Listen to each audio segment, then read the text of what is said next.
Hello friends, मैं doctor Kesari Shukla. तो आज हम लोग डिस्कस करने वाले हैं थोड़ा सा 14 सेंचुरी से लेकर के एलिजाबेथन एज के पहले तक की एज को डिस्कस करने वाले हैं। तो एंग्लो सैक्सन पीरियड हम लोगों ने स्टडी किया और एंग्लो सैक्सन पीरियड के बारे में सबसे जो इम्पोर्टेंट चीज़ है वो ये है कि उस टाइम पे जो लिटरेचर रहा ना वो एक्चुअली रिटन में ज़्यादा था नहीं, चूँकि बहुत ज़्यादा मैन्युस्क्रिप्ट्स अवेलेबल नहीं है उसकी। और उसका मेजर रीज़न यही रहा है कि उस समय जो भी लिटरेचर रहा वो ओरल रहा है।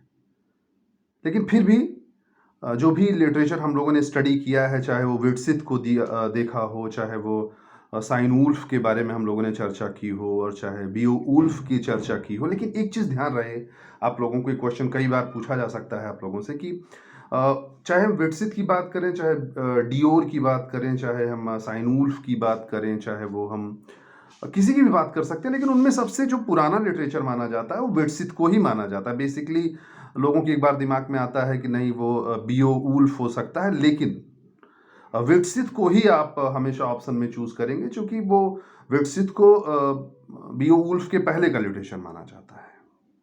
उसके बाद हम लोग आगे बढ़ते हैं तो चले जाते हैं सीधे 1066 की ओर, 1066 की ओर आते हैं। और 1066 को लैंडमार्क माना जाता है। इस लिहाज से माना जाता है कि ये नॉर्मन कॉन्क्वेस्ट है। नॉर्मन कॉन्क्वेस्ट से मतलब ये है कि जो आपका फ्रांस रहा है, तो फ्रांस में बहुत सारे स्टेट्स रहे हैं।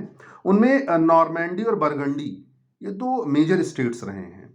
उनमें जो नॉर्मैंडी का एरिया रहा उसमें कुछ फाइटर टाइप के लोग हुआ करते थे। उनका जो मुख्य उद्देश्य होता था वो अलग अलग जगहों पे जाकर के इन्वेड करना होता था, वहाँ पे जाकर के अटैक करना होता था, वहाँ पे शासन करना होता था। और बेसिकली वो लोग बहुत ज़्यादा वहाँ जाकर के जो वहाँ के रिसोर्सेज हैं उनको नहीं यूज़ करते थे। केवल उनका उद्देश्य ये होता था कि हम वहाँ जाएं और अपनी शक्ति का प्रदर्शन करें।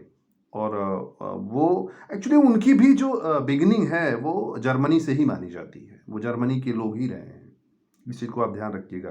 कहीं ना कहीं उनकी भी ओरिजिन जो मानी जाती है, जो जो ये नॉर्मैंडी से चले हैं कुछ नॉर्मन लोग, नॉर्मैंडी के रहने वाले लोगों को नॉर्मन कहा जाता है, तो वो लोग जो चले हैं तो उनकी भी बिगिनिंग जर्मनी से ही मानी जाती है। इस चीज़ को आप थोड़ा सा ध्यान में रखेंगे, पूछा जा सकता है कहाँ से उनकी बिगिनिंग मानी जाती है। तो नॉर्मैंडीज भी जो नॉर्मन्स रहे हैं नॉर्मैंडी के, वो भी जर्मन ट्राइब से ही रहे हैं। तो वो लोग आते हैं इंग्लैंड के अंदर, और जो हेराल्ड होता है, किंग होता है, ठीक है ना, हेस्टिंग्स के मैदान में उनको हरा देते हैं, राइट। विलियम, जो नॉर्मैंडी से नॉर्मन्स आए हैं, उनका जो हेड था वो विलियम था। नॉर्मैंडी का वो ड्यूक था, आप कह सकते हैं, जमींदार था। वो आता है इंग्लैंड के अंदर, और इंग्लैंड के अंदर वो हेराल्ड को हराता है। उस समय वीक था वो राजा, कमजोर था, उसको हरा देता है। और वहाँ से नॉर्मन पीरियड शुरू हो जाता है इंग्लैंड के अंदर। मैं जिक्र इसलिए कर रहा हूँ 1066 का, क्योंकि 1066 ही वो लैंडमार्क है इंग्लैंड की हिस्ट्री में। अगर हम लिटरेचर की बात करें तो 1066 के पहले का जो पीरियड है वो ओल्ड इंग्लिश माना जाता है, और 1066 के बाद से ही आप कह सकते हैं कि मिडिल एज स्टार्ट हो जाती है, मध्यकाल शुरू हो जाता है।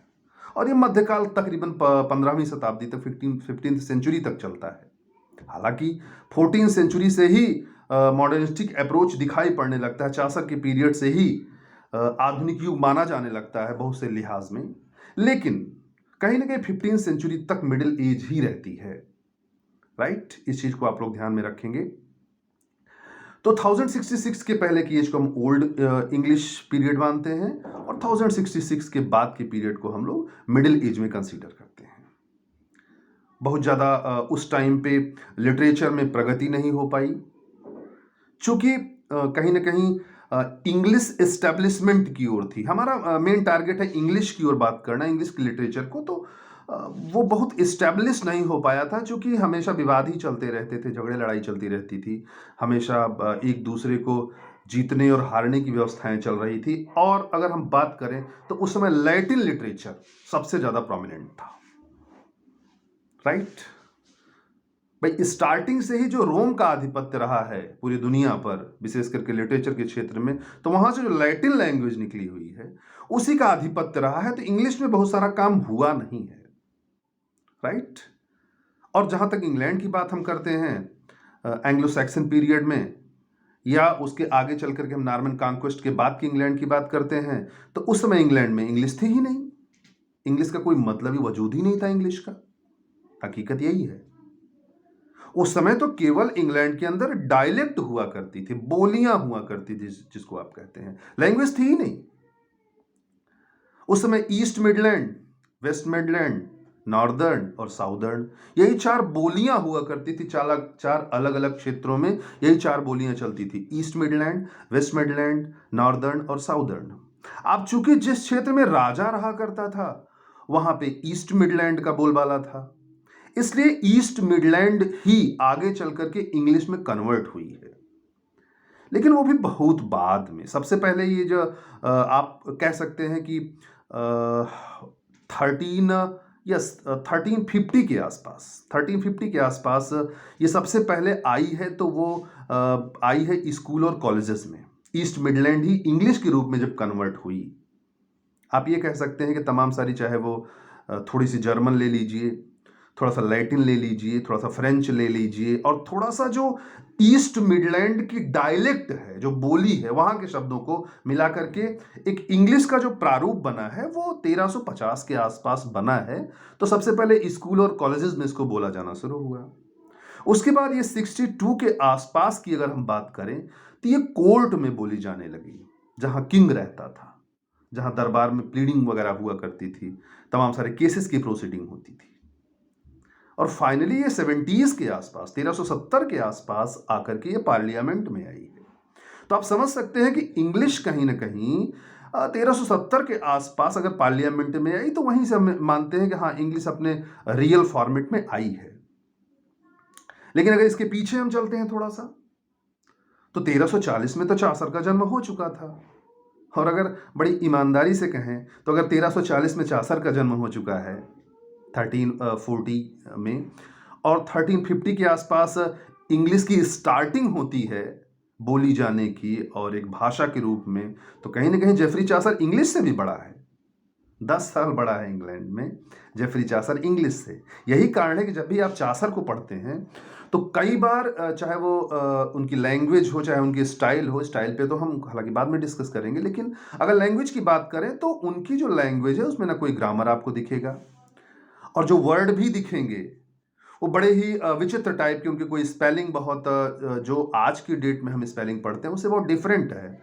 अगर आप लोग पढ़े होंगे, प्रायरस उनकी पोएम BA फर्स्ट ईयर में हुआ करती थी, अभी फैजाबाद यूनिवर्सिटी के सिलेबस में, अभी तो चेंज हो गई है। तो उसमें भी आप देखेंगे कि जो भाषा है वो बड़ी विचित्र सी है। उसका रीज़न ये है कि उस समय इंग्लिश अच्छे अपने फॉर्म में थी ही नहीं, वो स्टार्ट हो रही थी, और कहीं ना कहीं चासर इंग्लिश को स्टार्ट कर रहा था। सारे के सारे लिटरेचर के फॉर्म जो है वो डेवलप होना शुरू हुए थे चासर के ही पीरियड में। इसीलिए जिस भी चीज का फादर आपको कहना हो चासर को बोल सकते हैं। मॉडर्न इंग्लिश पोइट्री का जनक अगर आपको कहना है तो चासर को बोल सकते हैं। नॉवेल का जनक मानना है तो चासर को बोल सकते हैं आप, राइट। और फादर ऑफ इंग्लिश पोइट्री तो सभी जानते हैं जेफरी चासर हैं, राइट। लेकिन अगर हम थोड़ा सा इसी एज में इसके जो सोशल बैकग्राउंड रहे उनकी चर्चा करते हैं, तो जो चीजें बदली हैं उस दौर में, वो 1340 में जाफरी चासर का जन्म तो हो गया, लेकिन 1348 में ही इंग्लैंड के अंदर ब्लैक डेथ आई है, जो बहुत बड़ी बीमारी रही, एक पेंडेमिक रही। जैसे अभी कोरोना काल में आप लोगों ने कोरोना को देखा, वैसे ही बड़ी भयानक बीमारी थी। और चूंकि उस टाइम पे साइंस नहीं था, नहीं तो वैक्सीन उस टाइम पे भी आती, वैक्सीन जैसी चीजें तो थी नहीं, तो कहीं ना कहीं इंग्लैंड की आधी जनसंख्या समाप्त हो गई। Half of the population of England समाप्त हो गई। और जब आधी जनसंख्या जिस देश की समाप्त, लेकिन सबसे बड़ी बात, चासर सरवाइव कर गया, क्योंकि उसकी पोइट्री हम लोगों को पढ़नी थी। उसे दुनिया को साहित्य का बड़ा लंबा खजाना देना था, जिस मापदंड पे चल करके, जिसके सिद्धांतों पे चल करके, जिसको आदर्श मान करके आने वाले युगों में तमाम सारे साहित्य का सृजन होना था। इसलिए चासर सरवाइव कर गया। लेकिन इस ब्लैक डेथ का असर इतना ज्यादा हुआ, इंपैक्ट इतना ज्यादा हुआ है कि आधी जनसंख्या समाप्त होने से जो लोगों की संख्या, जो लेबर क्लास रहा, वो कम हो गया। जब लेबर क्लास कम हो गया तो कहीं ना कहीं जो उनका कार्य था चाहे वो खेतों में काम करते थे जमींदारों के उस समय, जो जमींदार हुआ करते थे इंग्लैंड के अंदर, उनके खेतों में काम करते थे, यही लेबर।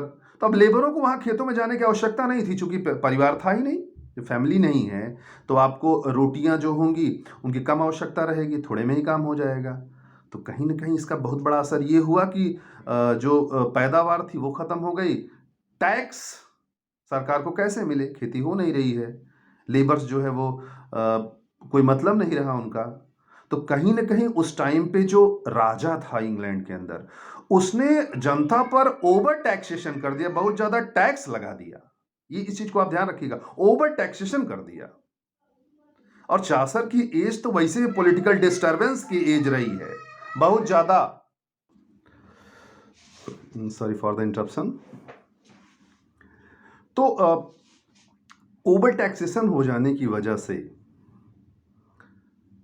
भाई जो चाहे वो राजा हो चाहे जमींदार हो, उसको टैक्स चाहिए। तो उसने उन्हीं उतने जो किसान थे, जो लोग थे, उनके ऊपर टैक्स का बोझ इतना ज़्यादा डाल दिया कि हद हो गई। और उसका रीज़न ये हुआ कि अलग अलग जगहों पे आवाज़ें उठने लगी राजा के खिलाफ। और उस समय वैसे पॉलिटिकल कंडीशन, अगर चासर की पीरियड को हम देखें तो चासर का जो जीवन रहा है तकरीबन 60 साल का, उसमें 3 राजा रहे हैं। एडवर्ड थर्ड के शासनकाल में पैदा हुआ, रिचर्ड सेकंड और हेनरी फोर्थ, ये 4 रहे। तो इससे आप अंदाजा लगा सकते हैं कितना ज्यादा डिस्टरबेंस रहा है। और रिचर्ड सेकंड के ही शासनकाल में पीजेंट का रिवोल्ट हुआ है, किसानों ने आंदोलन कर दिया था, विद्रोह कर दिया। और उसका रिजल्ट ये रहा कि अंततोगत्वा राजा को किसानों की बात को मानना पड़ा, लेकिन एक धोखा हुआ। और धोखा ये हुआ कि राजा ने बुलाया किसान नेताओं को, वाइट टेलर उसमें जो नेताओं में थे, वाइट टेलर से लेकर के जॉन बाल से लेकर के तमाम लोग जो है उसमें शामिल रहे। उनको बुलाया गया और अंत में धोखे से उन लोगों को मार दिया गया। राजा ने धोखे से उन लोगों को मार दिया। इस तरीके से पीजेंट रिवोल्ट का एक तरीके से दमन हो गया। तो जो दमन तो हो गया, लेकिन कहीं ना कहीं उसके इम्पैक्ट रहे इस एज में, जिस कारण इसका इस एज में लिटरेचर वगैरह बहुत डेवलप नहीं हो पाया। केवल चासर का ही लिटरेचर, जो चासर ने लिखा, वही इंपॉर्टेंट रहा। चासर के लिटरेचर की अगर हम बात करते हैं, थोड़ा सा इधर लिटरेचर पर डिस्कस करना जरूरी हो गया है। तो चासर, लैटिन का इनके ऊपर बहुत ज़्यादा प्रभाव रहा, फ्रेंच का बहुत ज़्यादा प्रभाव रहा, फ्रेंच लैंग्वेज में काफ़ी सारा इन्होंने लिखा। रोमांडिला रोज करके एक क्रिएशन रही फ्रेंच की, जिस पे इन्होंने जो है वो लिटरेचर अपना लिखा, काफ़ी सारा वर्क किया इन्होंने इस पर। और ये जो एक लैंडमार्क रही कहीं ना कहीं, जो एक हम रोमांस की बात करते हैं जेफरी चासर के लिटरेचर में, तो कहीं ना कहीं वो रोमांडिला रोज का ही इम्पैक्ट रहा। इसके अलावा बुक ऑफ डचेस काफ़ी सिग्निफिकेंट इनकी पोएम्स में आती है, क्रिएशंस में आती है। द डेथ ऑफ ब्लॉन्ची, ये जो गॉड की वाइफ थी, उनको डेडिकेट करके उन्होंने लिखा था बुक ऑफ डचेस को। ये बड़ा इंपॉर्टेंट क्वेश्चन है कि बुक ऑफ डचेस किसको डेडिकेट करके लिखा गया था, अभी क्वेश्चन भी आया था हाल ही में परीक्षा में। तो जो डेथ ऑफ ब्लॉन्ची, ब्लॉन्ची नाम रहा है जॉन गॉड, जो कि जिनके शरण में ये रहा, तो उनकी पत्नी थी, उनको डेडिकेट करके उन्होंने लिखा था। इसके अलावा जो अगर इटालियन पीरियड की हम बात करते हैं, तो इटालियन पीरियड में पीरियड से मेरा मतलब है कि किस तरीके से इटालियन लिटरेचर का इनके ऊपर प्रभाव रहा। तो विशेष करके जो बोकैसियो रहा, इसके अलावा पेट्रार्च रहा या दांते रहा, इसका काफ़ी सारा प्रभाव रहा।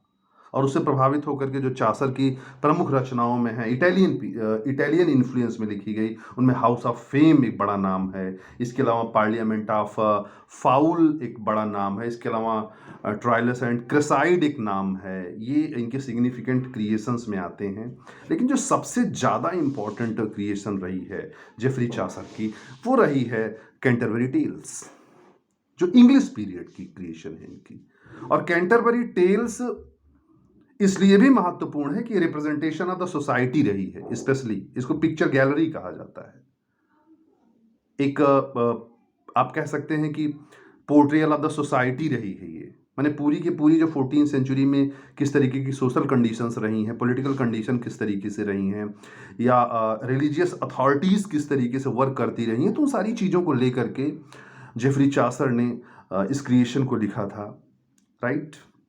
और स्टूडेंट्स किस तरीके से ये लिखी गई, इसके पीछे भी कहानी है। तो उस ज़माने में जैसे आप लोग अगर 9th स्टैंडर्ड में पढ़े रहे हों, 13th सेंचुरी की जो एक लेसन हुआ करता था मार्को पोलो, तो उसमें देखे हो कि उस टाइम पे सिक्योरिटी एक बड़ा इशू था, सड़कें सुरक्षित नहीं थी, डाकू बहुत ज़्यादा होते थे। तो वही स्थिति कमोबेश 14वीं शताब्दी तक रही है। तो एक कैंटरबरी नामक एक मठ हुआ करता था। मैं थोड़ा सा आपको कैंटरबरी टेल्स के बारे में बताता हूँ। एक मठ हुआ करता था कैंटरबरी नामक स्थान पर, राइट। और बीकेट नाम के एक संत हुआ करते थे, उनका मठ रहा है। तो वहाँ पे लोग दर्शन करने के लिए जाते थे, जैसे आज अपने यहाँ तीर्थ यात्रा पे लोग जाते हैं, तो ऐसे उस टाइम पे जाया करते थे। लेकिन अकेले जाना संभव नहीं होता था, क्योंकि लंदन से बड़ा दूर हुआ करता था। तो एक इन हुआ करती थी, एक सराय हुआ करती थी जिसका नाम था टाबार्ड इन, टाबार्ड सराय, राइट। हैरी बैली जिसका मालिक था। तो लोग अक्सर यात्रा के उद्देश्य जब निकलते थे तो वहां रुकते थे, और जब संख्या काफी हो जाती थी, 4 10 20 लोग हो जाते थे, तो एक साथ पार्टी में कारवां बना करके लोग यात्रा पे निकलते थे। तो कैंटरबरी टेल्स में एक उसी टाबार्ड इन में सारे लोग एकत्र हुए, जिनमें चासर भी था, इसके अलावा जो उसका मालिक था हैरी बैली वो भी था, और सब लोग एक साथ यात्रा पे निकलते हैं। और एक योजना बनाई जाती है कि मनोरंजन के उद्देश्य से किस तरीके से यात्रा हम लोग आसानी से थोड़ा सा हिलेरियस मूड में कर सकें। तो एक योजना बनाई जाती है कि सब लोग मिल करके कुछ कहानियां सुनाएंगे, कुछ जाते वक्त कुछ आते वक्त। और 28 मेंबर्स थे उस ग्रुप में। अगर चासर को भी जोड़ लेते हैं तो ये संख्या 29 हो जाती है। और अगर उस सराय का जो मालिक था हैरी बैली, उसको भी शामिल कर लेते हैं तो ये संख्या आपकी 30 पहुंच जाएगी, राइट। मिसिंग 29 मेंबर्स थे, और 29 में से जो संख्या रही है चासर को लेकर के, और हैरी बैली भी उसमें ऐड कर दिया जाता है, ठीक है ना, राइट। तो संख्या 30 हो जाती है, राइट। अदरवाइज वो संख्या 29 पे ही आप रखेंगे, ठीक है ना। तो एक योजना बनती है कि कितनी कहानियाँ उसमें सुनाई जाएंगी, कितनी कहानियाँ नहीं सुनाई जाएंगी। तो ये पॉइंट थोड़ा सा दिमाग में रखिएगा आप लोग कि 29 ही मेंबर थे, और उसमें से एक अगर हम जोड़ लेते हैं उनको चासर को, तो वो संख्या 30 पहुंचेगी, और अगर हैरी बैरी को भी जोड़ते हैं तो 31 पहुंचेगी। थोड़ा सा इस चीज़ को आप ध्यान रखेंगे। और जो जिसका जिक्र मैंने किया कि बीकेट का वो मठ हुआ करता था कैंटरबरी में, ये बीकेट वही है जो टी.एस. इलियट को अगर आप पढ़े हों, मर्डर इन कैथेड्रल उनका एक प्ले है। तो मर्डर इन कैथेड्रल में जो जिक्र होता है कि एक मॉन्क का जो मार दिया जाता है, उसको मर्डर होता है, तो यही बीकेट का ही जिक्र वहाँ पे आप देखेंगे, यही बीकेट है, राइट। टोटल अगर हम चासर के कैंटरबरी टेल्स में बात करें तो टोटल 24 स्टोरीज आई, जबकि मेंबर्स 23 ही बचे। बाकी लोग, कुछ लोग रास्ते में ही रुक गए, कुछ लोगों ने कहानियां नहीं सुनाई, कुछ लोग वापसी में नहीं वापस आ पाए, कुछ लोगों ने एक कहानियां सुनाई। तो इस तरीके से वो जो योजना थी कि सारे लोग सुनाएंगे तो संख्या कितनी हो जाएगी, आप सोच सकते हैं कि जितने मेंबर्स इंटू 2 जाते वक्त, 2 लौटते वक्त, तो 120 के आसपास ये कहानी चली जाती है। लेकिन वो पूरी हो नहीं पाई योजना, और एटलीस्ट केवल 24 स्टोरीज ही सरवाइव कर पाई, जिनमें से एक बड़ा इंपॉर्टेंट पॉइंट आप याद रखिएगा कि इसमें से 22 स्टोरीज जो हैं वो वर्स में हैं, पोएम फॉर्म में है, और 2 स्टोरीज जो हैं वो प्रोज फॉर्म में है। ये पूछा जा सकता है कितनी स्टोरीज प्रोज फॉर्म में है। 2 स्टोरीज हैं, जिसमें पार्सन की टेल है और मेलेबी जो टेल है, पार्सन की टेल और मेलेबी की टेल जो है वो आप ये मान सकते हैं कि प्रोज में है। इसके अलावा जो भी हैं वो वर्ष में हैं, 22 संख्या में वर्ष में है। और अगर आपसे ये पूछा जाए कि सबसे बड़ी कहानी किसकी है, तो पहली कहानी जो नाइट सुनाता है, नाइट की जो टेल है, सबसे पहली कहानी नाइट सुनाता है। और ये भी याद रखिएगा थोड़ा सा कि नाइट को ऐसे ही नहीं कहानी सुनाने के लिए कह दिया गया था, उसमें टॉस हुआ था। जिसको आप लॉटरी सिस्टम कह सकते हैं कि जिसका नाम आएगा वही सुनाएगा। तो उसमें नाइट की जो टेल है वो पहली कहानी है और यही जो है आपकी सबसे बड़ी कहानी है, राइट। और अंतिम कहानी जो है वो पार्सन की टेल है।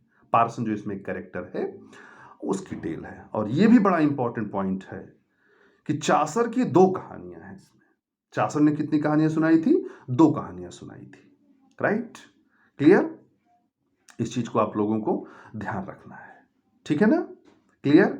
नाइट्स की टेल है। इसके अलावा हम बात करेंगे पार्सन की टेल है। इसी में आप देख सकते हैं कि कैरेक्टर जो आप लोगों ने पढ़ा होगा फर्स्ट ईयर में, प्रायरस का कैरेक्टर इसी में आता है कि स्क्वायर का कैरेक्टर है। और स्क्वायर जो है वो उसी नाइट का लड़का है, राइट। थोड़ा सा वो सिंगिंग करता है, सिंगिंग का शौकीन, थोड़ा फ्लर्ट टाइप का इसका नेचर है। ये सारे के सारे कैरेक्टर इसके अंतर्गत आते हैं, राइट स्टूडेंट्स। बहुत सारे कैरेक्टर्स पे, जैसे यूमैन का एक कैरेक्टर है जो नाइट का सर्वेंट है, जो नाइट पहला स्टोरी सुनाता है उसके सर्वेंट है, वो यूमैन है। इसके अलावा प्रायरस का जिक्र मैंने किया है। एक फ्रायर कैरेक्टर है, राइट। फ्रायर का कैरेक्टर बड़ा इंपॉर्टेंट है। इसके अलावा एक मर्चेंट है, राइट। मर्चेंट के अलावा एक वकील है, लॉयर है, एक डॉक्टर है, राइट। इसके अलावा एक मिलर कैरेक्टर है इसमें। और मिलर का कैरेक्टर थोड़ा सा इसलिए भी इंपॉर्टेंट हो जाता है कि ये थोड़ा सा इसकी जो स्टोरी थी वल्गर स्टोरी थी, राइट। अगर आपसे पूछा जाए कि वल्गर स्टोरी किसकी थी, तो मिलर की स्टोरी। थोड़ा सा वो खुद भी थोड़ा ड्रंकार्ड टाइप का था, राइट। इसके अलावा एक पैडोनर है, पैडोनर का भी कैरेक्टर बड़ा इंपॉर्टेंट है। तो ये सारे कैरेक्टर्स इसमें रहे हैं।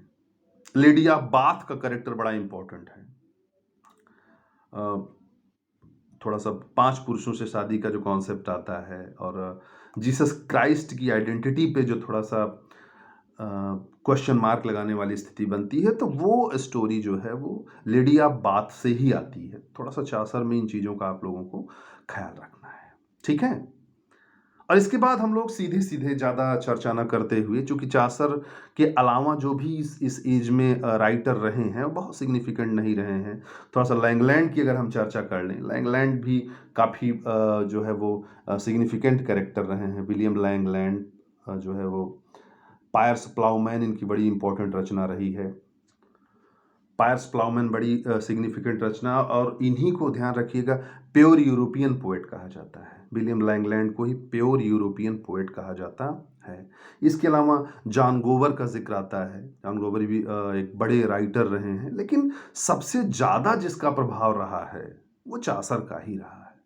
और इस बात का अंदाज़ा आप ऐसे लगा सकते हैं कि जब चासर की एज इंड होती है, चासर की एज ख़त्म होती है 14th सेंचुरी, और 15th सेंचुरी स्टार्ट होती है, तो 15th सेंचुरी में कोई राइटर कुछ लिखने के लिए आया ही नहीं, कोई सिग्निफिकेंट राइटर ही नहीं रहा। इसीलिए 15th सेंचुरी को डार्क एज कहा जाता है। ये ध्यान रखिएगा, बहुत ज़्यादा 15th सेंचुरी में लिटरेचर रहा ही नहीं है। जो लिटरेचर रहा भी वो कहीं ना कहीं चासर की ही कॉपी रहा।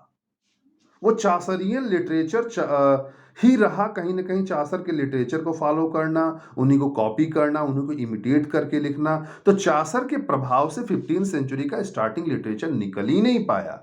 इसलिए ये डार्क एज है लिटरेचर के लिहाज से। अगर लिटरेचर के लिहाज से कहें तो ये डार्क एज है। और उसका जो रीज़न है वो सोशल कंडीशंस और पॉलिटिकल कंडीशंस भी काफ़ी हद तक जिम्मेदार रही, क्योंकि यही वो पीरियड रहा जब जो तुर्कों ने आक्रमण किया है कॉन्स्टेंटिनोपल पर।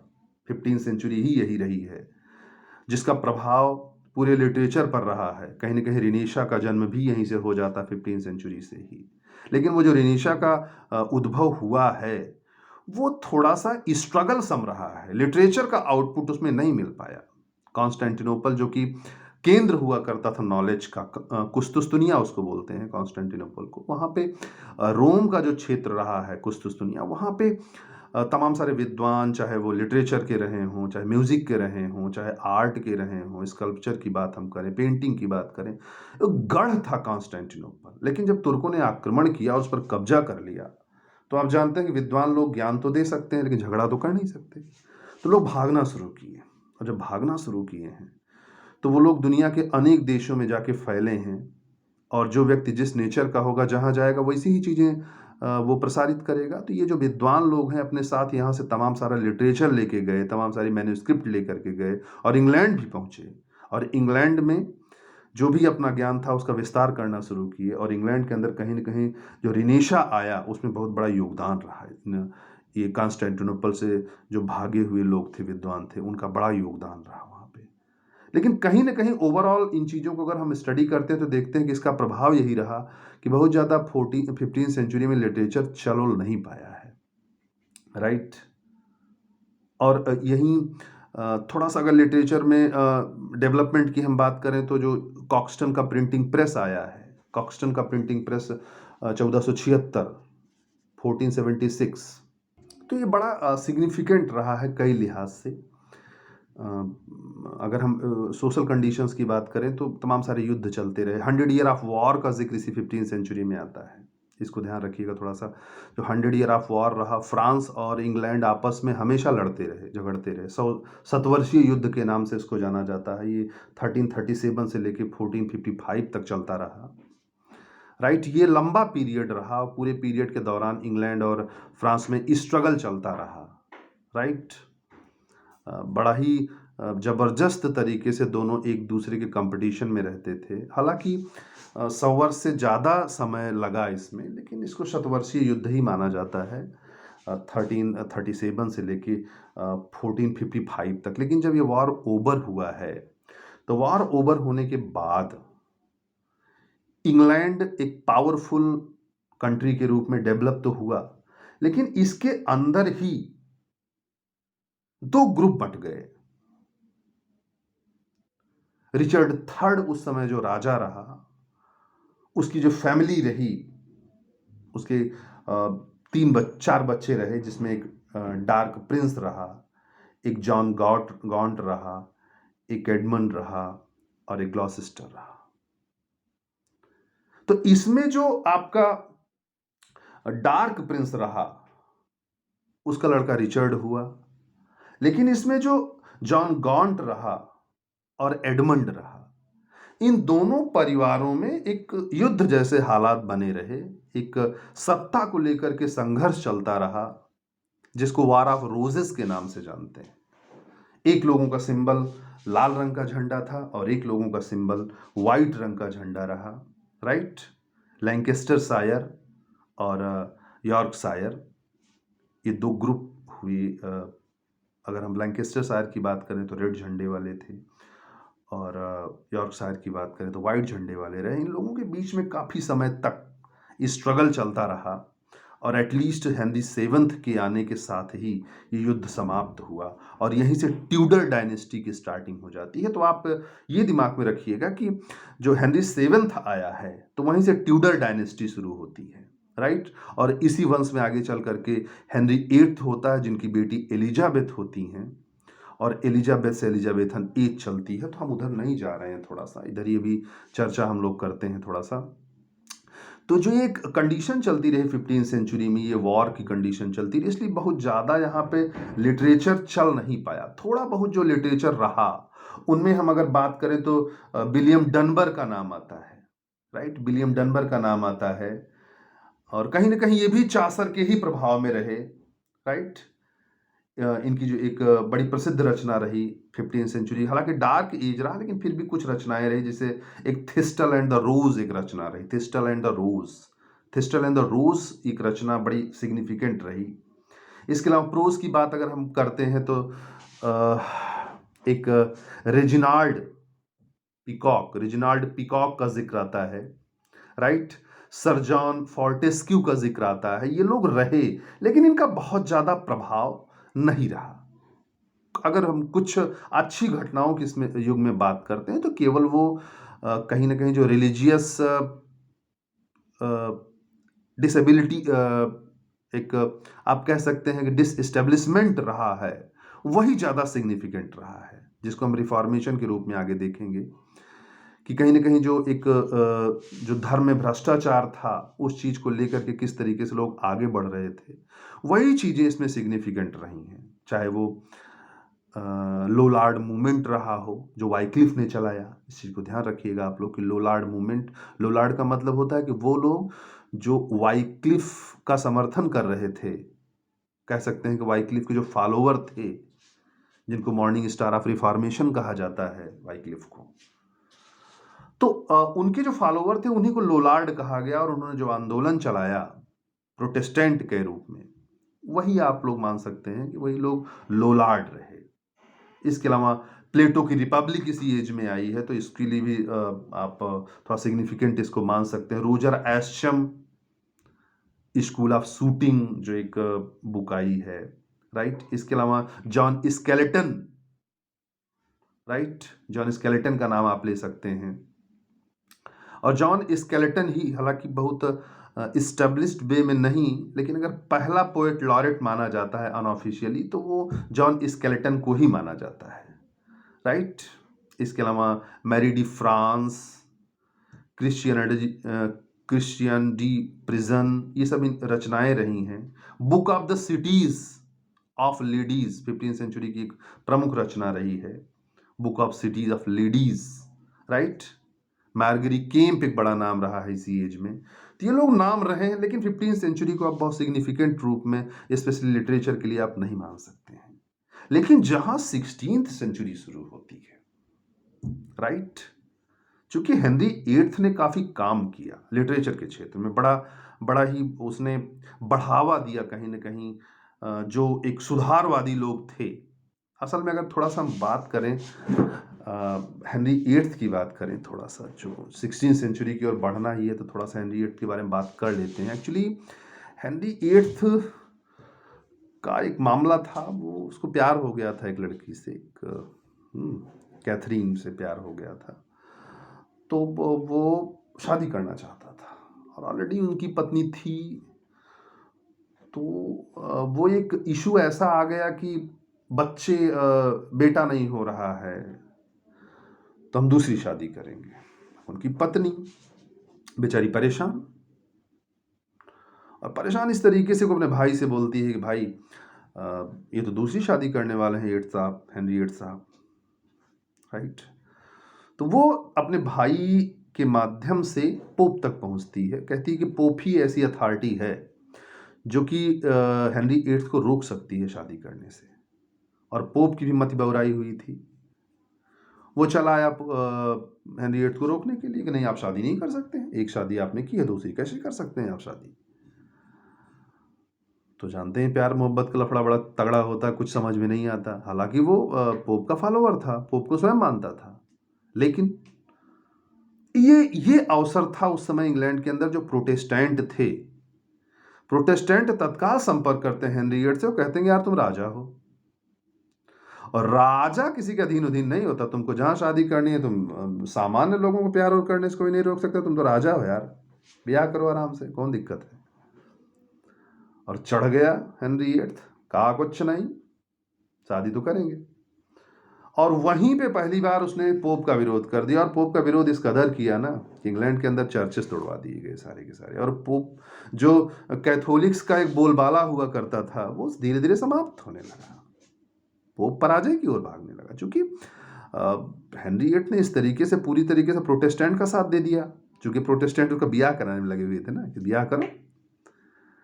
और रिफॉर्मेशन एक्ट उसके बाद ये लाता है कि जो है, और रिफॉर्मेशन एक्ट जो पारित होता है हेनरी एट्थ के टाइम में, उसके अंतर्गत सारी की सारी जो शक्तियां होती हैं, चाहे रिलीजियस हो, चाहे पॉलिटिकल हो, चाहे सोशल हो, सारी की सारी शक्तियां राजा के हाथ में चली आई, किंग के पास चली आई। इसके पहले जो धार्मिक सत्ता सर्वश्रेष्ठ सत्ता हुआ करती थी, वो पोप के हाथ में होती थी। उसने कहा इस रिफॉर्मेशन एक्ट के बाद सारी की सारी शक्तियां जो है राजा के पास चली आई, राइट। और इसी की बेटी आगे चल करके क्वीन एलिजाबेथ हुई है, इस चीज़ को आप ध्यान रखिएगा। हालांकि काफ़ी समय तक इसकी एक दूसरी बेटी मैरी ने भी शासन किया इंग्लैंड पर, लेकिन जो सबसे बड़ा शासनकाल रहा क्वीन एलिजाबेथ का रहा, जब वो 1558 में शासन करने के लिए इंग्लैंड की गद्दी पे आती है, राइट। वो इसी हेनरी एट्थ की ही बेटी थी, राइट। और हेनरी एट्थ की बेटी ही नहीं थी, वो इंग्लैंड की शान थी। इसीलिए क्वीन एलिजाबेथ के जो पीरियड है उसको गोल्डन पीरियड कहा जाता है, golden age of English literature, और उसकी भी कहानी भी आसान नहीं है एक्चुअली। उसकी जो बहन थी मैरी, तो वो मैरी की शादी जो है वो दूसरे देश में हुई थी, ठीक, दूसरी कंट्री में हुई थी, ठीक, स्पेन में, स्पेन के राजा के साथ हुई थी। और जब मैरी की डेथ हो जाती है तो स्पेन का जो राजा होता है ना, वो कहता है मैं क्वीन एलिजाबेथ से शादी करूंगा। और क्वीन एलिजाबेथ के पास प्रस्ताव भेजता है, बड़ी खूबसूरत थी क्वीन एलिजाबेथ, यंग थी, कहता शादी करूंगा। लेकिन क्वीन एलिजाबेथ सोचती है और कहती है कि अगर मैं शादी कर लेती हूं तो मैं अपने आप को दे सकती हूं राजा को, लेकिन जिस दिन मैंने शादी कर ली मेरा इंग्लैंड स्पेन का हो जाएगा, और मैं खुद को तो सौंप सकती हूं किसी को, अपने इंग्लैंड को नहीं सौंप सकती, मैं अपने इंग्लैंड के स्वाभिमान को नहीं सौंप सकती। और उसने निर्णय लिया कि नहीं, मैं शादी नहीं करूंगी, और उसने संदेश भेज दिया कि मैं शादी नहीं करूंगी। और इतना नाराज हुआ स्पेन का जो राजा था कि उसने कहा हम अटैक करेंगे इंग्लैंड के ऊपर। और उस समय इंग्लैंड स्पेन के मुकाबले इतना कमजोर था कि आप समझ सकते हैं कि वही हाल थी जो अभी F-16 लड़ जाए जो है MiG-21 कौन सा था भारत का, माने ऐसे आप समझ सकते हैं जैसे ट्रक और बिक्की में टक्कर हो जाए। तो उस समय इंग्लैंड बिक्की था और स्पेन जो है वो ट्रक था। तो युद्ध के हालात बन गए और अपने सफेद घोड़े पे चढ़ करके क्वीन एलिजाबेथ अपने सैनिकों के बीच जाती है और कहती है कि हम कमजोर, बहुत कमजोर हैं, लेकिन हमारे पास आत्मविश्वास, दुनिया में सबसे बड़ी ताकत होती है वो आत्मविश्वास मेरे पास है। और मेरे मेरे इंग्लैंड के भाइयों, अगर आप लोगों ने साथ दिया तो शाम तक हम युद्ध में स्पेन को हरा देंगे। और आपसे एक मैजिकल कंडीशन हुई, स्पेनिश आर्मडा, बड़ा फेमस एक बैटल मान सकते हैं स्पेनिश आर्मडा, उसके जितने जहाजी बेड़े थे फ्रांस के, वो सारे के सारे जो नेवी के जो भी उसके पास जंगी जहाज थे सब लेकर के वो अटैक करता है इंग्लैंड पर। लेकिन उसी टाइम समुद्र में इतना जबरदस्त तूफान आता है कि उसके ज्यादातर जहाजी बेड़े ध्वस्त हो गए, समुद्र में समुद्री दोज हो गए, पूरी तरीके से डूब गए। और जो बचे थे थोड़े बहुत, उसको कमजोर इंग्लैंड ने हरा दिया। और इस घटना ने इतना इम्पैक्ट डाला इंग्लैंड के अंदर, लोगों को लगने लगा कि वास्तव में स्पेन को कोई हरा नहीं सकता था। लेकिन ये अचानक से एक जादू हो गया और लोग क्वीन एलिजाबेथ को एक देवी के रूप में मानने लगे, दिव्य स्वरूप में उनको ग्रहण कर लिए। ऐसा लगने लगा जैसे कोई महिला नहीं, कोई देवी आ गई है, राइट।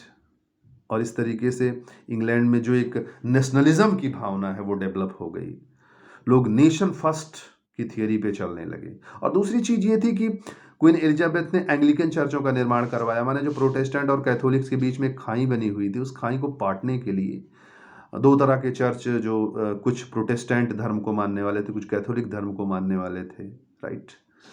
लेकिन इसने एंग्लिकन चर्च बनवाए जिसमें सब लोगों के लिए समान सम्मान की व्यवस्था थी। और क्वीन एलिजाबेथ के राज दरबार में भी सब लोगों को समान सम्मान दिया जाने लगा, जिस वजह से लोग बड़ा मनचित लगा करके बड़े मनोयोग से क्वीन एलिजाबेथ का साथ देने लगे।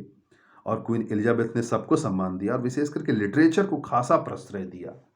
हम क्वीन एलिजाबेथ के लिटरेचर के बारे में बाद में बात करेंगे कि एलिजाबेथ, चूंकि लंबा डिस्कशन हो जाएगा उधर, लेकिन थोड़ा सा इधर हम क्वीन एलिजाबेथ के थोड़ा सा पहले की हम चर्चा करते हैं। तो जो इस 16वीं सेंचुरी की स्टार्टिंग एज रही है उसमें विलियम शेक्सपियर के पहले की अगर हम बात करते हैं तो कुछ बड़े नाम आते हैं, जिनमें जो सबसे स्टार्टिंग में आप मान सकते हैं टॉमस मोर की यूटोपिया एक बड़ी क्रिएशन रही 1516 में, 1516 में आई, ठीक। इसको आप साम्यवाद की पहली रचना मान सकते हैं, राइट। अगर हम बात करते हैं जो एक साम्यवादी व्यवस्था होती है, सबको समान अधिकार की बात करती है, फ्रेटर्निटी इक्वलिटी एंड लिबर्टी की जब बात होती है, राइट, जब हम कम्युनिज्म की बात करते हैं तो उसकी पहली अवधारणा को लेकर के टॉमस मोर की यूटोपिया आती है, राइट।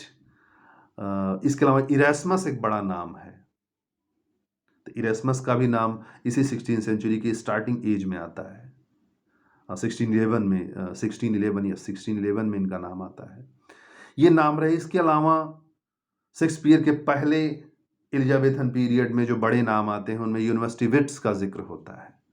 यूनिवर्सिटी विट्स, ध्यान रहे आप लोगों को। यूनिवर्सिटी विट्स का मतलब ये था कि कुछ ऐसे राइटर हुआ करते थे जो या तो ऑक्सफोर्ड यूनिवर्सिटी से थे या तो कैम्ब्रिज यूनिवर्सिटी से थे, राइट?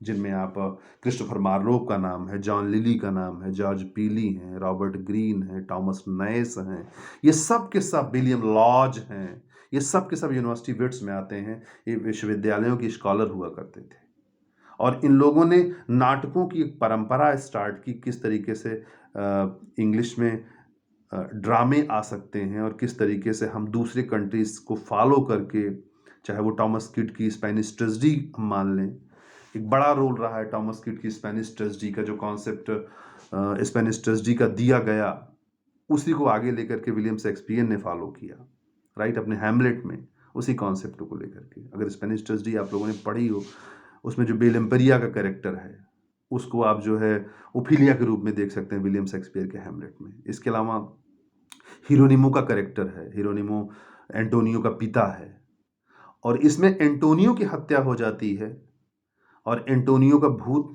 अपने बाप से आकर के हिरोनिमो से कहता है कि आप मेरी मौत का बदला लीजिए, और बदला लिया जाता है लारेंजोस और बालसास से।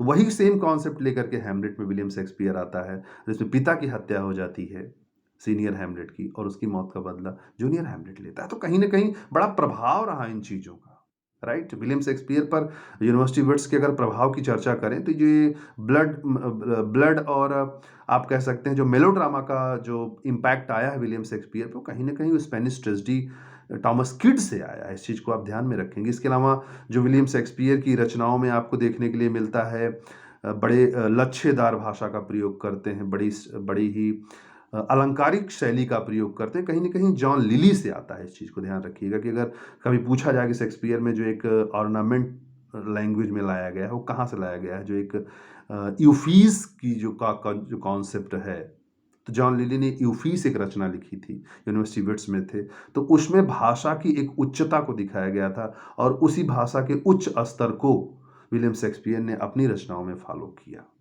राइट? तो ये बड़ा प्रभाव रहा इन लोगों का। इसके अलावा जो एक ट्रेजिक कॉन्सेप्ट रहा, ट्रेजेडी का कॉन्सेप्ट रहा, मेलोड्रामेटिक एलिमेंट्स की बात हम करते रहे, इसके अलावा जो सुपरनेचुरल्स की हम बात करते रहे विलियम शेक्सपियर में, वो कहीं ना कहीं क्रिस्टोफर मार्लोव से विलियम शेक्सपियर को देखने के लिए मिला। तो ये यूनिवर्सिटी विट्स का भी बड़ा रोल रहा है इस एज में, अगर हम बात करते हैं प्री शेक्सपियरियंस की। तो काफ़ी चर्चा हम लोग 16वीं सेंचुरी तक किए और आगे हम लोग फिर से जब लेक्चर कंटिन्यू करेंगे तो एलिजाबेथन एज की चर्चा करेंगे। Thank you very much.